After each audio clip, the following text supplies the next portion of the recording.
Good, great evening to ya. It's your girl Key. How does it find you?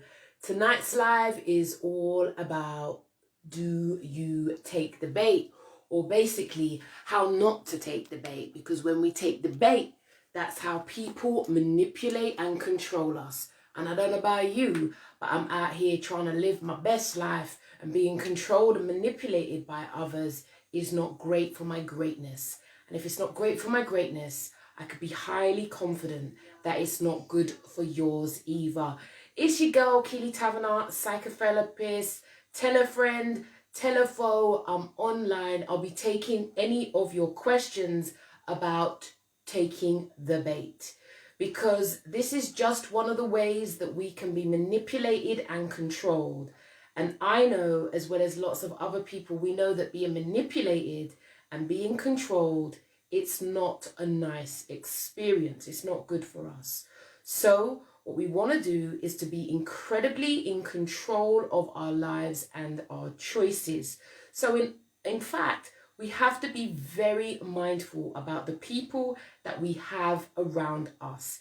If you have manipulative people around you, then, well, humans will do what they do.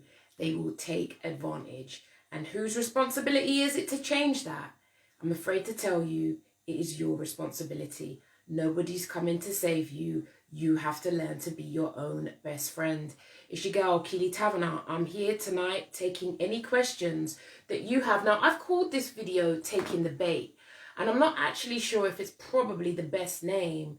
But taking the bait is where people might tell you lies. They're not always necessarily truthful with us, and we can end up believing them, and then we kind of go on a bit of a journey.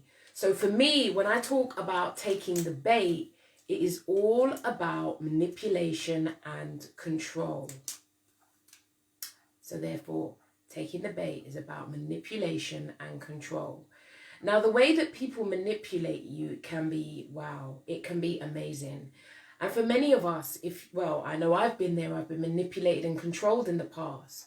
When you get the wake-up call, when reality hits, when you realize that someone has been ingenuine, it can be incredibly humiliating. You can feel like a fool. It's shaming, and that shame and those negative feelings can take you into a place where you kind of like isolate, you don't talk about it. The reality is that makes life incredibly worse. But that's all good and well if the relationship ends, but for many of us, we may well stay in those relationships where people are manipulative. But also, let's not forget that we can also come from manipulative and controlling families. And that can make, taking the bait can happen so easily, where people tell us lies, they tell us stories. And you know when you see the good in people. And this is one of the things that I have to tell people who are, one of my empath crew, like, seeing the good in people is a wonderful way to live. It's a wonderful way to be. But we must never forget that there is a dark side to every single one of us as human beings. And so whilst we may see the light, it's also good to know, let's be honest, we all have our dark sides. So when we become pedestaling people, it's something to be incredibly mindful of.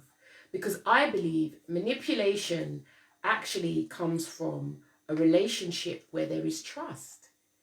So you have to have that. People can't just manipulate you and control you like from the get-go. To some degree, there has to be an element of trust. And the key, I always find, to kind of being able to manage people and their kind of crafty ways is to develop self-belief. Self-belief. Now, that's not where you get an arrogance. So for many of us, we kind of feel like, especially empathic people, you may feel like you might be bragging, and you kind of like, so in some sense, like if you speak yourself up, you think you're bragging. So you don't speak yourself up, so you end up playing small, or you call it being humble. For many of us, being humble is actually self-depreciation. Yeah. It's one of the reasons why you'll see other people who may not be half as good as you often get opportunities that you don't get.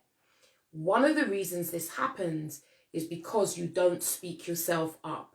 You do this humility thing that you're doing humble. And so what can often happen is that people can capitalize on that to their own advantage. And then often they'll get you working in the team. So they'll get the bigger income for it. And because you don't speak yourself up, you'll be a team player. And potentially, if you were coached in the right way, you may have the potential to be a leader. However, this is just one of the challenges about manipulation and control, which is why I always say, don't take the bait. When we take the bait, it usually means we're being set up. How you doing, Mr. Scotty? It usually means we're being set up. And so it's all about, how do you begin to trust in yourself? Some of us, we call it red flags and all of that, and it's all good. Thank you for bigging me up about my hair, Scotty. I appreciate you. Thank you, Mrs. Pink. Oh, no, that was Shah. Good evening. How are you? So what I was talking about was, we can be set up. And the challenge is often one of the things that works on manipulation, not always, but making decisions at breakneck speed. Now, if you're a lady and you have found, I speak about intimate relationships and heterosexual relationships because it's the lane that I am familiar with. If you know anything about your girl Key, I try to talk about the lanes that I know about. Otherwise, it's not my field. If you think about intimate relationship, this is often a field where manipulation and control can happen for people. The element of trust has to be in the relationship. However, what it also functions on is you taking the bait. When we take the bait, that is often inspired by the fact that we don't believe in ourselves. Self-belief is fundamental. This is why gaslighting works.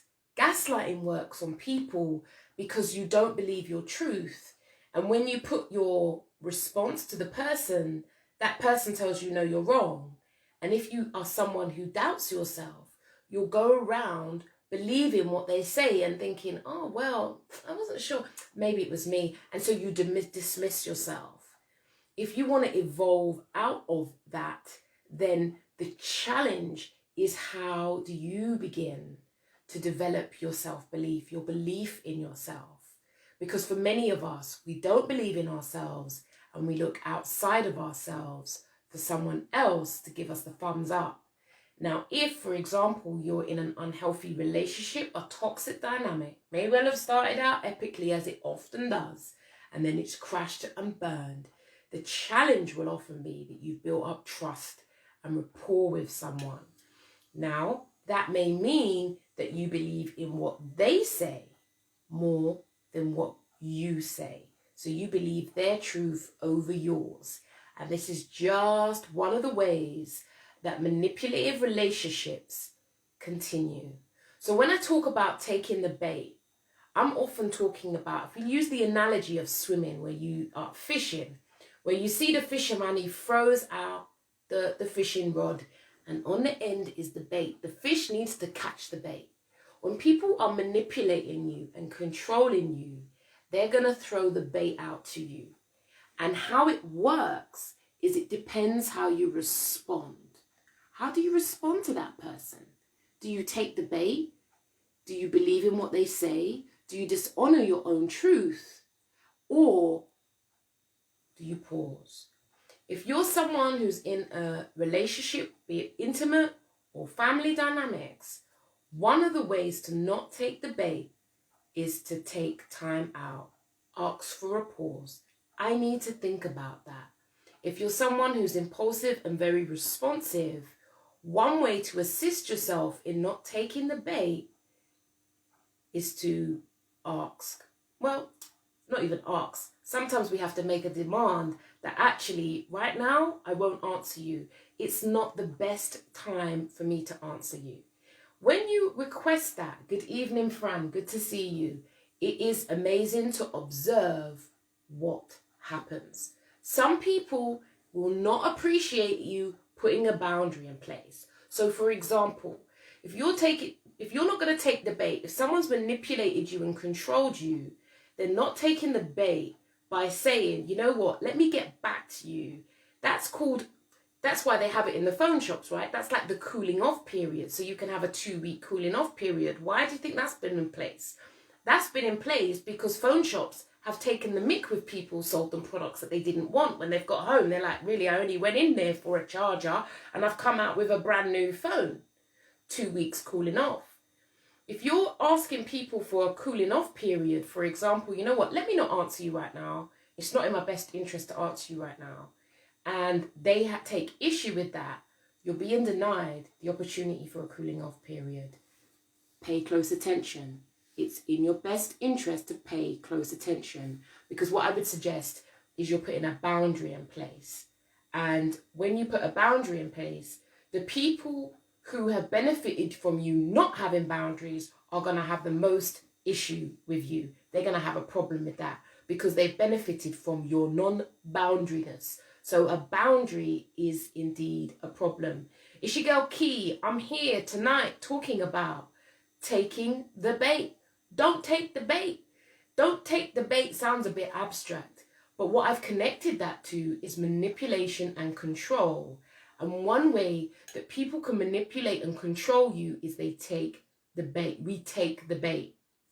And if I think back to my own history, I am a psychotherapist who self-disclose. I'm very deliberate about that. The reason I self-disclose is because I betray nobody's confidence if I talk about my own experience. I remember I had a partner at one particular point and they needed some money. And I'd lent them money before and they had not paid me back. And what I began to realize, I was young, fresh and green, was that I soon began to realize that every time they needed money, there was a new story. It was always epic, and I would feel sorry for them. And I would also feel guilt. Guilt was also another friend of mine. So I'd feel guilt if I could not help them. And so, because guilt is an uncomfortable emotion to sit with, what would I do? I would go borrow, beg the money in order to give it to that person, because guilt was uncomfortable and I felt sorry for them. As time went on, I began to realize there was always a story, and the story just got more epic and epic and epic. I remember once they told me that they had cancer and that they needed grands now. So we've gone from hundreds to grands. And I just I was waking up by then. By then I was reading my self-help books. I want to say thank you to Ayanda Van Sant. In the meantime, literally saved my life. It's the first self-help book I ever read. And I just realized that this person had no holds barred. No holds barred. They traded on my kindness. They traded on my compassion.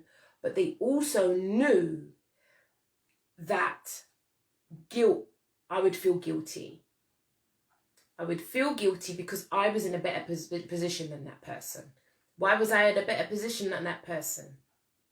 Because I worked damn hard to get into a better position, but that's another story. But back then, your girl Key wasn't as woke. So I would, well, when he said he was dying of cancer, I the thing is I'd started to say no.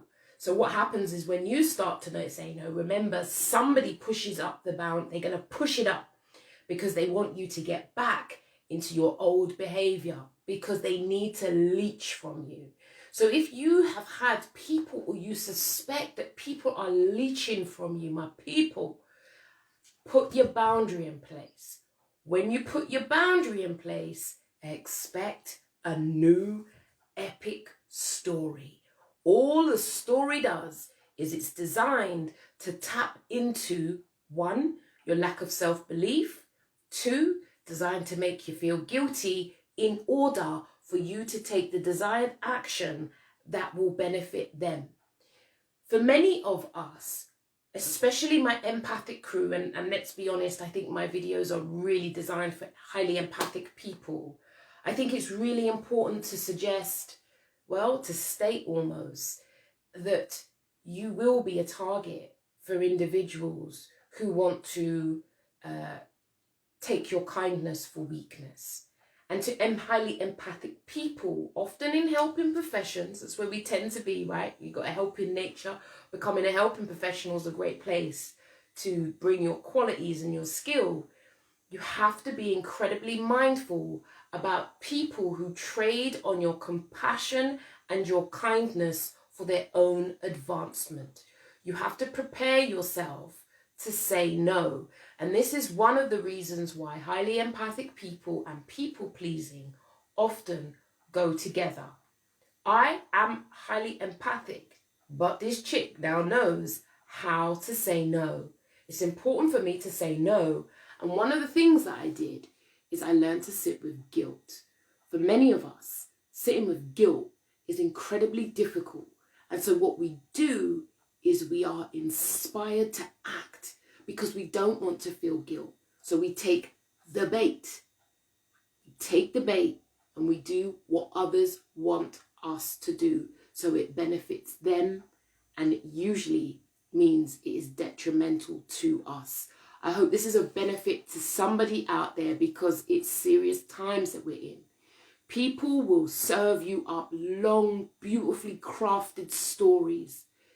People will lie to you because they want you to take the bait so they can have you under their control. Just going to look at these statements. Real boundaries. Thank you, Scotty. Sharp Pink. I've been prone to not even expressing that as I don't want to give any more energy. I just put up the boundary and then they wonder why I'm moving left. Emotional blackmail. Most definitely, Samantha Rowe. Definitely emotional blackmail. But it's very difficult. It's very difficult when emotions are involved. Sometimes we care about people. This isn't just about intimate relationships. This can be our loved ones. This can be friends. This is people who are very close to us. The reality is, it's the people who are closest to you that can often hurt you the most. And for some of us, this is a very difficult reality to contend with. We see the best in people. We don't want to accept our truth. We don't want to accept what we notice. I believe my duty as a psychotherapist, I help people to see what they already know. People already know the stuff. I just have to show them so that they can see very clearly, because they already know. I just show people what they know to be true. The challenge is, for so many of us, the truth is inconvenient and we don't like it. So what do? We sweep it under the rug. We pretend it's not there, and we go along being optimistic and hopeful. We believe in others. We disbelieve ourselves. And this is just one of the ways that we set ourselves up for sadness, depression, anxiety, isolation, despair. This is how we do it to ourselves. And I, as a psychotherapist, I'm not sure taking pills will help us with this, because this is behavioral. This is about how do we begin to notice what we do and make changes, which can be uncomfortable. And I know the despair, because you don't want to make changes. A lot of us don't want to make changes, although we're uncomfortable with the situation that we're in. You're in a double bind. You cannot have your cake and eat it. You can't be wanting to change the fact that you're depressed and still have your external situations stay the same. I'm sorry, life doesn't work like that. We get to the point where we have to make tough choices. And sometimes you may not like either option that you have, but sometimes you have to make an option that leads to a better tomorrow. Because some of us stay stuck and we go round in a vicious cycle. Year passes. Look how time is flying by. Another year passes and we stay in the same situation. And I tell you what will happen to you. Bitterness and resentment. You will not love life. You will not love your life. And you'll be baffled why it hurts so much. Or see other people who have a full life and you may secretly be jealous or desire to have what they have. But you can have what they have. However, it requires that you make new choices. However, we know that the comfort zone is so tantalizing, but you can't grow in your comfort zone. It's when you take small, steady, consistent steps out that we grow and we change.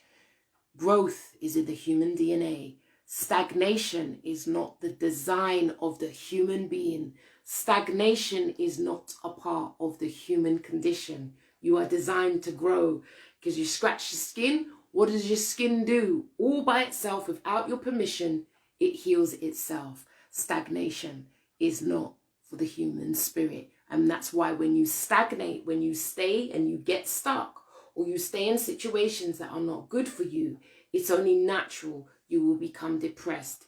It's natural. It's a natural process. And change is not easy. However, change gives you hope for a new tomorrow. I'm getting goosebumps up here in Uxbridge. Sounds like a sad movie. Kathy, you are right. Both personally and professionally, Adrian Lee have fallen for the bait and switch. Samantha Rowe, I'm supposed to hear this today. Samantha, I am honoured that this message is touching you. Good to hear. Shah Pink, so very true. When you say about guilt, that sure is a motivator for just doing. I must say that I've learned how liberating saying no can be. And it's not been easy dealing with feelings. I've lost it. So liberating saying no can be, and it's not been easy dealing with feelings of guilt. However, the more you do it, the more it begins to be more tolerable and subsequently comfortable in knowing that you put your foot down and you put yourself first. That is wonderful to hear because, my friends, this is the true life challenges that we are going through. And as a psychotherapist, I'm very much passionate about helping people to understand how we get to the point in our life where we feel so miserable, where we don't want to get out of bed. Like, these are all the small, nuanced ways that we end up sad and depressed. And I'm here to tell you that your life can change. The challenge is you have to make different choices. And when you make those different choices, you begin to step and make a new path. Now, for some of us, that will be very, very scary because we've been in the herd. We've been in the herd where there was comfort in herd mentality. However, you can't shine bright in the herd. Sometimes you just have to start to make different choices because, let's be honest, for some of us, we have to be uncomfortable enough, and I know for many people who come to see me, it's because the pain has become unbearable. Like, Key, I need your help. And so I don't mind. It can take you years. It is what it is. I've been here for years. I understand the process. But if you're someone who has manipulative people around you, this can be in your work, your personal life, your professional life. And I can tell you one thing as well. Usually if it's happening in one area of your life, it's usually happening in others. But it might be more acute in your intimate relationships. It might be more acute at work. But there will be a common thread that goes round in your life. If we're talking about taking the bait, then I think it's only right that I talk about guilt. Befriend guilt. Make guilt your friend. When you experience your guilt, welcome it. Say, hey, how are you today? I'm not going to do what I usually do when I feel guilt. I'm going to learn to sit with this and see what happens to me, just as Shah Pink said. Guilt, make it your friend. It is one of the other antidotes to being controlled and manipulated. So I would definitely say you need your boundaries. For example, saying no. But in addition to boundaries, learning to sit with guilt will be your life changer. But the challenge is the people around you may sanction and punish you when you do not do what is expected of you. And me, if I was your therapist now, we'd celebrate that as growth. Although we know there'll be misery from other people who want you to get back in your box and do what is expected of you.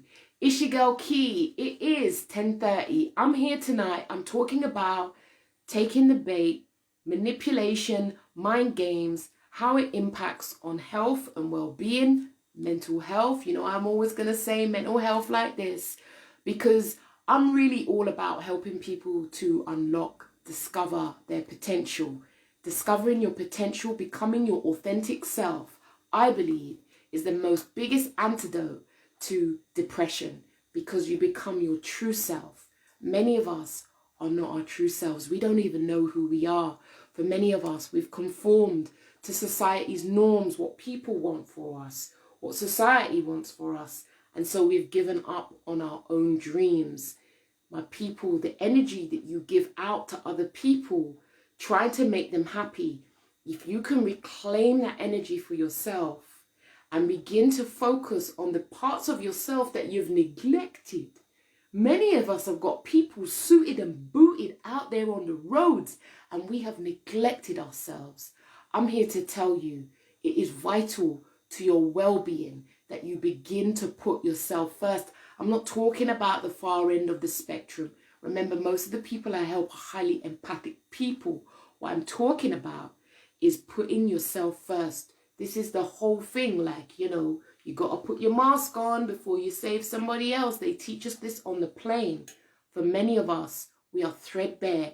We've given way too much. And then we have the audacity to get annoyed because we don't get back what you give. Your girl Keeley Taverner is here to tell you some inconvenient truths. Givers attract takers. It's Simple Simon stuff. Givers attract takers. So when takers become burnt out, depressed, sad, and you begin to look around you to all the people that you've helped, all the people that you've prioritized, and you're like, hold, what, why is it so barren? Why is it barren lands? Why am I not getting a return on my investment? Doesn't work like that, I'm afraid to tell you. Doesn't work like that. Takers need givers, and givers need takers. And this is one reason why putting yourself first is the revolution. And your girl Keeley Taverner is here to tell you that when you put yourself first, expect repercussions. Because the people who benefit from your selflessness, they're gonna have a problem with you. And they're gonna want you to get right back in the box that they designed for you. And it's up to you. We decide. We actually do get to decide. Unless you're experiencing coercive control. Now, if you're experiencing coercive control, that is very, very difficult. Because actually, how I see it, when you're experiencing coercive control, it's almost like you're a puppet. Somebody else already has the remote control for you, and you do what's expected of you. If you're experiencing coercive control, inbox me, because I believe your mind has also been taken over. It's a topic that I find absolutely fascinating, coercive control. So I'm very acutely aware of how damaging that can be for people. And, you know, we all are vulnerable. We can all be vulnerable to people. Nobody here is superhuman. Humans have basic needs, but we need to be very careful about taking the bait. When we take the bait, I'll tell you what usually happens when we take the bait. There's usually a story that goes with it. This is one of the reasons why your girl Key always, listen, I'll tell people, listen, I'm not interested. This is my personal life. Obviously, as a therapist, I need to hear the story. But in my personal life, you know, I do personal because that's my, you know, I don't betray anybody's confidence when I do personal. But what I will say to you is, you know, I don't want to hear stories. In my personal life, I don't want to hear the stories because stories become long-winded and they get like exacerbated, and like, I'm not down with that. I don't need to hear that. Tell me what your issue is and what's the solution, what help if we have such a dynamic. Hello, good evening, all linked up, and big up to the host. Greetings, greetings, greetings, people. I want to thank you. It's your girl Key. I'm just here. This is a quick live. I decided to do a live this today about, you know, taking the bait. From December and January moving on into 2021, I will be doing mastermind classes. And basically my mastermind classes are going to be teaching. I'm going to be teaching people about the topics that I talk about in my lives. So my lives will be about like whatever like topic comes to mind. If you do have a request, if there is an area of your life or challenge you have and you want me to do a live on it, please let me know. I'll be taking those in by Wednesday because we get that paperwork ready for Monday. Happy to do any topic on a live related to psychology that would be of benefit to people here. But also I do have a mastermind course coming up on the 1st of December. The link is below. It's your girl, Keeley Taverner. Tonight I'm talking about taking the bait, which is really about how people manipulate and control you. One way, you just don't take the bait anymore. But remember, all of that is linked into things like guilt, shame, and people having power and control over you. This is one of the reasons why I'm such an advocate of what are the ways that you can empower yourself. Because when people have power over you, remember, they use that power to squash you. So for example, say if you were working with me, right? And we're working on like putting boundaries in place, having respect for yourself, putting yourself first. That's beautiful. Say this is the flower and you're beginning to flourish and you're beginning to open up. But say, for example, I don't know, the people who have power over you have the capacity to control your growth. And that for me as your therapist is always something that I have to be concerned of. What situations can limit your growth, what people are a threat to you, what people benefit from your stuckness. This is something that we have to be very realistic about in therapy because the threat is real. A lot of people will trade on you, especially, for example, ladies, gentlemen, if you have anyone that trades off you for their lifestyle, you have to be exceptionally mindful. You know, if some people don't have a job because they leech from you, those are the people you have to watch when you begin to change, because they are going to be the most opposed to your change. And situations can get really hairy. Desiree Carme, narcissistic men, and what are the first signs? I think one of the first signs for narcissistic relationship, and as an empath I've been attracted, I think a narcissist is attracted to me and I'm attracted to them. I can hold my hands up about that. I think you have to watch the relationships that start at breakneck speed. That's what I've learned, because it's just so epically wonderful. And I never want to lose my optimism, but there is something about that roller coaster that it's the ultimate high followed by the tremendous low. So I'd say be careful of any relationship that moves exceptionally fast, especially if you're a bit like, whoa, cowboy, married in 2 months. That's a bit of an issue. If they want to get married in 2 months and you're asset rich and they ain't got nothing but shoes, we need to be mindful of that. So a relationship that works at breakneck speed. In addition, if you may potentially be dating someone who's a narcissist, I would suggest you watch your ruptures and watch how the relation gets repaired. Every relationship will have a rupture, but what is of the utmost importance is we pay attention to the repair. Do you feel like that person's always right? Or if you didn't reach out, would they reach out? Do they flip it on you? Do they do the sort of shaggy, it wasn't me, you know, the gaslighting, all of that stuff? You have to pay attention. You know, pay attention to that. Those 3 tips would be any relationship that starts at breakneck speed. Watch how the ruptures and repairs happen.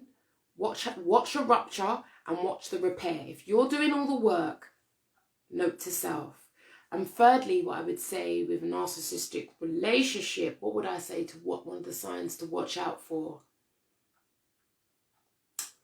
Watch out for subtle put downs, but it won't come as put downs. Actually, what they come as like compliments. Oh, I like your hair like that, but I don't like, but are you a fan of hoop earrings? It kind of starts as a curiosity. You really a fan of hoop earrings? Oh no, I just like studs. Remember, it's all subtle. Remember, it's all take the bait, right? So what they do is it's all kind of undercurrents. The next thing you know, this is what happened to myself. He just made one comment about hoop earrings and then just said, oh, you know what, I just love studs. And then what happened? I started to wear studs. And then I caught myself and I'm like, hold on, how come I'm starting to wear studs? And what I decided to do was to wear hoop earrings. Yeah, I kind of caught myself in it. So it was dressed up as a compliment. And then I realized, hold on, I'm only wearing studs. So I hope that, remember, it's all crafty. It's all cloak and mirrors. It's so you have to pay attention. And the thing is, any one of us could fall in love at any time. But if that person wants you to really move fast, pay attention. And I'm sorry, but we have to say this. We have to also look at where they are, financially in their journey. Come on, let's be honest. We're all getting a bit older now. Yeah. We also have to look at kind of like where they're at. Can they hold their own, which is fine. I'm not saying we always want someone of equal. It would be helpful to have someone of equal status. But we also have to look at, what do they bring to the table? What do they bring to the table? Because if it's just I was going to say something highly inappropriate, and I'm trying to not do that. I'm trying to be polite. But listen, if he just brings a big cock and that's all you get, then we need to be careful of that, ladies. I'm sorry, it got to be said, because some of us are getting dickmatized. We're saying yes to everything. The next thing you know, you've got someone in your house. You get married, next thing you know, you're having to, it gets hairy. Okay, so we have to be mindful. And if people do not respect or regard us being slightly cautious and we want to take it a little bit slow, then that's their choice. Yeah, we have to be mindful of that. If people want to leave us, let them go. For so many of us, we're holding on like this. Yeah, and for that, we do ourselves the ultimate injustice. Some of us are absolutely petrified of being with ourselves.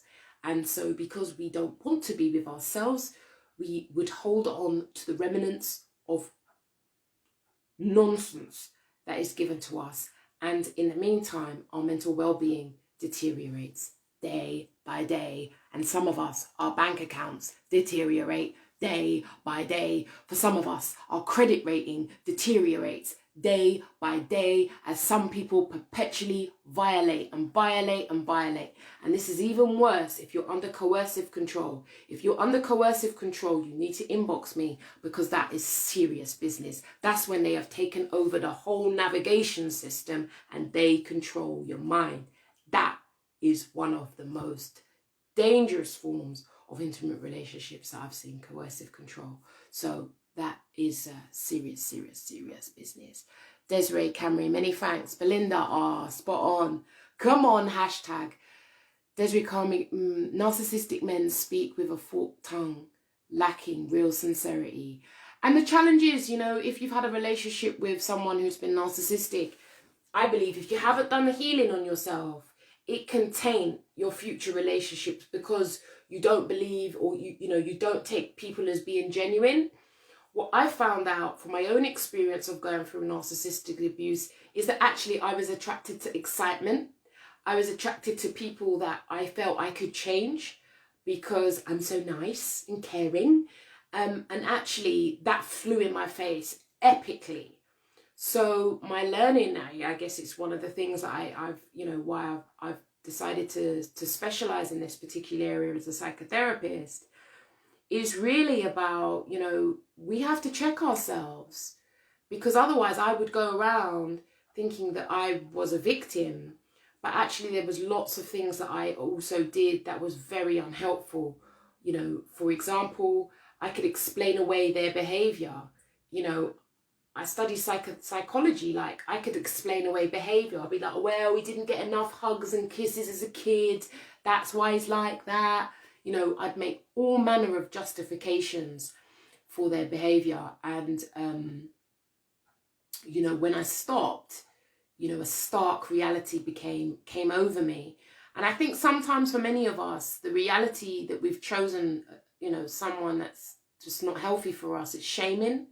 And we don't want to admit it.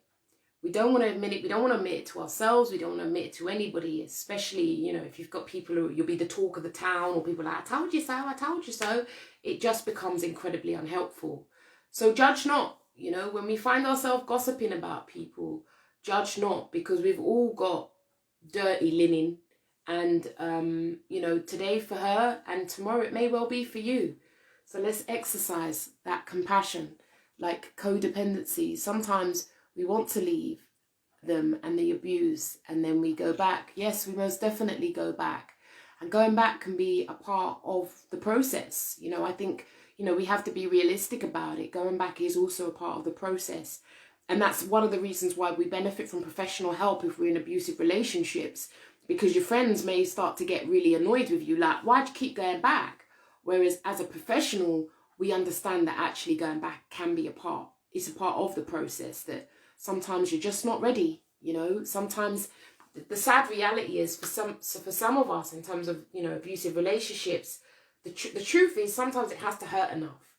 And if it doesn't hurt enough, we will stay, you know. And so sometimes the pain has to be so acute. Just like for many of us, some of us won't go to the dentist until our tooth is really hurting us. Let's be all realistic, yeah? So it's only until the tooth, you know, you're supposed to go every 6 months. We don't go every 6 months. And now the wisdom tooth is coming through. Now we're like, give me that dentist is my new best friend. I'm going to find him, high, low, valleys. I'm going to find you. I need you in my life right now.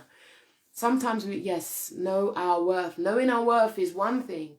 But you know what, Desiree, you know what I've realized, you know, we can say these things, you know, knowing our worth, but it's very tricky, you know. Knowing your worth is a real journey.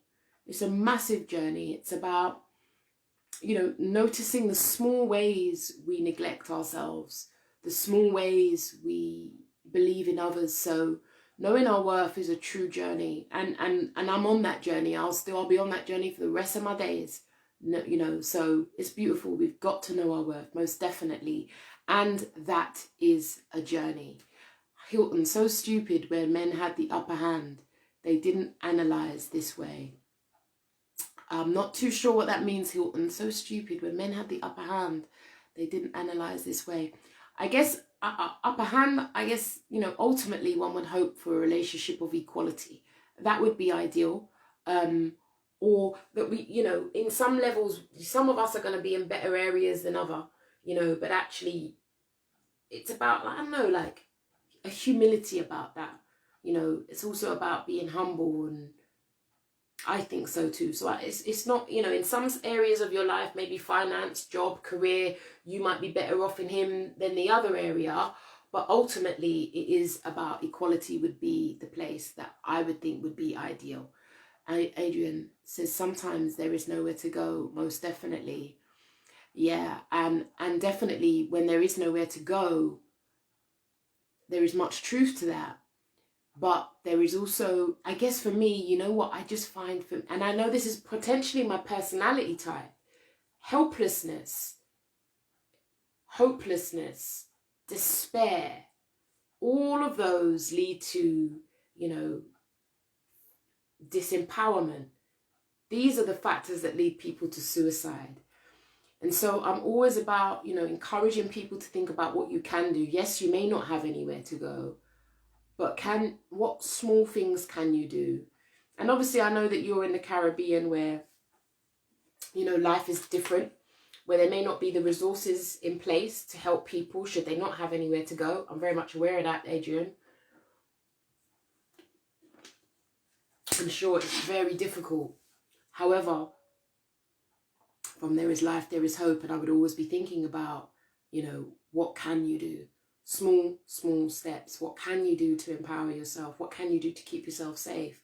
I think that is of the utmost importance. It is nearly 11 o'clock. It's your girl, Keeley Taverner. I am here tonight. I've been talking about taking the bait, which I believe is about manipulation and control. How do you stay in control of yourself so that people don't take your kindness for weakness and don't take liberties with you? One of the things that I've spoken about is sometimes we trust in people, and you can trust in people to the point where you don't trust in yourself. Self-belief is fundamental. When people are using us, usually it's because there's a lack of self-belief as well. So we're more likely to look to external people and believe them rather than believing in ourselves. I've also suggested that if you take the bait, if people manipulate and control you, one way to change is to have boundaries. And one, in terms of manipulation and control, the most important one, I believe, is learning to sit with guilt. Learning to sit with guilt is very important because most people can't sit with guilt, and so they move into action in order to relieve themselves of the feeling of guilt, which results in them people-pleasing. People-pleasing can often result in displeasement of oneself, and the more and the more and the more you do it is how you get to the point where one day you wake up and you say to yourself, I don't know who I am. The reason why you wake up and you don't know who you are is because you lost yourself. You lost yourself and you're not sure how it happened. Your girl Key helps people to understand how it happens. We have a question here. I have a friend that's been through 3 most deepest physical and mental trauma. Yesterday she was suicidal. I'm getting her to understand they've won if she does this. So I badly want her to mentally heal her hurts. Any tips, Samaritans? I'd encourage her to call Samaritans if she's at that point. 24-hour helpline. In addition, if her relationship issues are intimate relationship issues, definitely call the domestic helpline, domestic abuse helpline. It's 24 hours and it's based in the UK. If you're not in the UK, you would have to contact your local networks to find out about the best place to move forward. Shah, on Sunday, I heard someone state that sometimes you've got to go backwards to enable you to move forward. Not in the context of intimate relationship, but the context of being able to find some resolutions so that you don't feel bogged down and carry any negativity. Well, most definitely, for many of us, I mean, I could talk about this all day, you know, you can have a dilemma here in 2020. The root cause is often in your past. It's about how you were loved and weren't loved by our parents. So what often happens is unconsciously our inner child, our wounded inner child, makes lots of our adult decisions for us. So if you find yourself going round and round and round in vicious cycles, baffled why you keep doing the same thing again and again and again, it's usually because your wounded child is making your choices. And so how do you get conscious of that? Well, the reality is sometimes you have to go back, just like in the DeLorean, to be able to move forward. I did a video about this recently with the Russian dolls. So I'm not sure I've put that on my Facebook page, but the Russian dolls. So that's about inner child work. And inner child work can be creative, you know, any kind of way that helps people to understand. And my ambition, if I was your therapist, would be to help you to befriend your inner child. We need to hear what wounds, what hurts she's carrying in order for you in your adult self to begin to connect with that part of yourself. That's all it's about, Shah. Happy to talk more about that. I could do a video for that for next week, actually, potentially. She was kept hostage and tortured for many months. So Desiree, that sounds like, yeah, most definitely trauma. I would encourage your friend to get to the GP. That sounds like potentially a case for EMDR.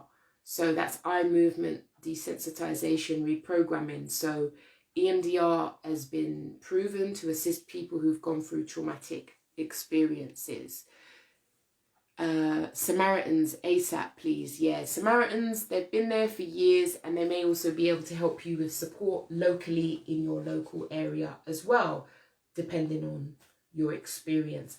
Ishigal Key, I have been talking tonight about taking the bait, manipulation, control, boundaries, intimate relationships, narcissists, empaths, sitting with guilt, life, suicide. We went real, we got deep. I want to thank people for the comments, because as I'm told, Key, you talk about stuff that's too deep. Apparently people don't always want to comment because of, I don't know, stigma or shame. It is what it is. I'm proud to be of service to people because it is serious out here. It is tricky times that we're in, and I believe, you know, we all need little tips to assist us. So what I would say to you is, she is counselling.